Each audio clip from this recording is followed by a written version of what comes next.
চেনেলটোলৈ আপোনালোকক আদৰণি জনাইছোঁ। সকলোৱে চাগে ভালেই আছে। আৰু মই আজি অন্য এটা ৰেচিপি লৈছোঁ, মুৰ্গীৰ মাংসৰ জোল বা চিকেন কাৰী কেনেকৈ বনাওঁ।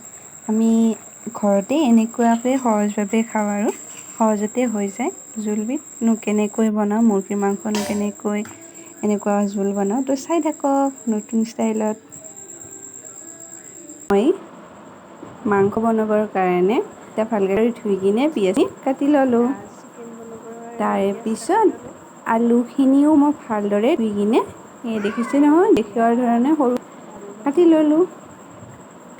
তাৰপিছত মই মাংস দিবৰ কাৰণে আদা ৰহুনখিনিও ভাল পিচি ল'লোঁ। তাৰপিছত মই মাংসখিনিও ধুই ল'লোঁ ভালকৈ। তাৰপিছত কেৰাহীটো বহাই দিলোঁ, বহাই দি কিনে গেছটো অন কৰি কিনে তাত অকণমান তেল দিলোঁ। তেল দি কিনে মই আলুখিনি ভাজি লওঁ। এনেকৈ দিলোঁ। দিয়াৰ পিছত যে এনেকৈ ভাজি ল'লোঁ, পাৰি কিনে ঢাকনি দি কিনে 10 মিনিটৰ কাৰণে থৈ দিলোঁ। আৰু 10 মিনিট হোৱাৰ পিছত মই গুচাই কিনে তাৰ পৰা আলু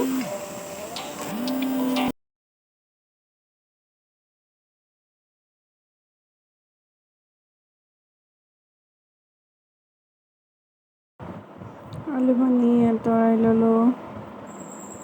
তাৰপিছত আৰু অকণমান তেল দিলোঁ আৰু মাংসখিনি ভাজিবৰ কাৰণে। তাৰপিছত যে পিঁয়াজখিনি দিলোঁ। পিঁয়াজখিনি দিয়াৰ পিছত পিঁয়াজখিনি এটা বাটেৰে লৰাই দিলোঁ। নিমখ অকণো দি দিলোঁ।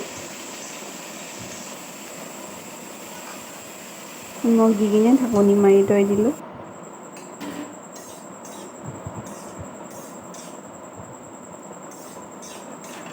তাৰপিছত এয়া আদা ৰহুন দিলোঁ। আদা ৰহুন দি কিনে পিঁয়াজখিনি অকণমান লৰাই দিলোঁ।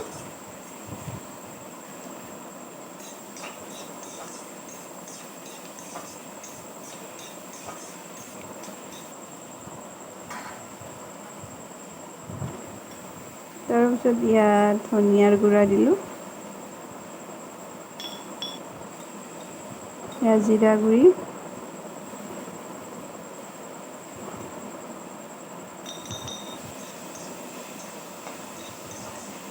ইয়াত অলপমান জ্বালা গুড়ি দিলোঁ, জলকীয়া গুড়ি দি কিনে লৰাই দিলোঁ। আৰু এয়া হালধি অকণমান দিলোঁ। দি কিনে পিঁয়াজখিনি লৰাই দিলোঁ। দেখিছেনে নহয়, কালাৰ উঠিছে এটা। আৰু তাৰপিছত মাংসখিনি দি দিলোঁ ইয়াত। আৰু মাংসখিনি দি কিনে ভাজি ল'লোঁ। ইয়াত মাংসখিনি লৰাই দিলোঁ দেখুৱাৰ ধৰণে।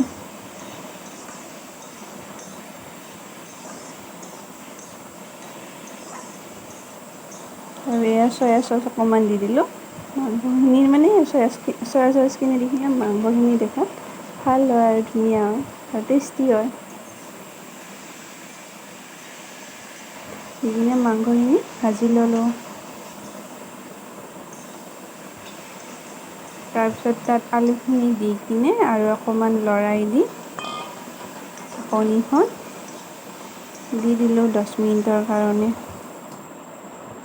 তাৰপিছত 10 মিনিট হোৱাৰ পিছত ঢাকনিখন গুচাই কিনে দেখিছে নহয়, তেল উঠিছে এনেকুৱাকৈ।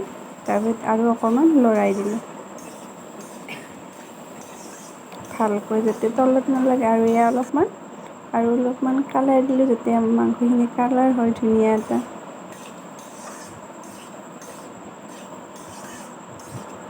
আৰু ইয়াত অকণমান বিলাহী দি দিলোঁ। বিলাহীখিনি বাকলিখিনি গুচাই কিনে দিছোঁ।